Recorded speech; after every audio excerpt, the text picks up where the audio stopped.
ન્યાય નથી મળતો એનો મને ખૂબ અફસોસ છે. અમરેલીની ઘટનામાં પણ હું એસપી સાહેબને મળ્યો, રજૂઆત કરી, આવેદન નિવેદન બધું જ કર્યું, ન્યાય નથી મળતો. આ તમામ ઘટનામાં લડત આપ્યા પછી પણ ન્યાય નથી મળતો એ વાતનું મને ખૂબ ઊંડે સુધી દુઃખ થાય છે, ખૂબ પીડા અનુભવાય છે. અને ન્યાય હું નથી અપાવી શક્યો મહેનત કર્યા પછી પણ. અને એ નથી અપાવી શક્યો એની મેં આજે ગુજરાતની જનતાની માફી માગી છે કે મેં બહુ કોશિશ કરી પણ હું કોઈને ન્યાય નથી અપાવી શક્યો. જનતા મને માફ કરે. અને એ સાથે હું ન્યાય નથી અપાવી શક્યો એની સજાના ભાગરૂપે મેં મને પોતાને પટ્ટાથી માર માર્યો છે.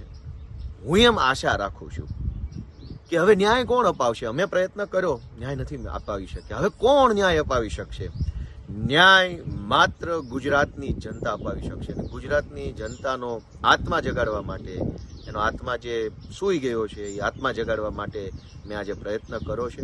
હું એવી આશા રાખું છું, હું એવો વિશ્વાસ રાખું છું કે આ પટ્ટાના મારના અવાજથી ગુજરાતની સૂતેલી જનતાનો આત્મા જાગશે. અને જે દિવસે હજારો કરોડો લોકોનો આત્મા જાગશે ત્યારે ગુજરાતમાં ન્યાયને કોઈ રોકી નહીં શકે અને અન્યાયને કોઈ સ્થાન નહીં હોય.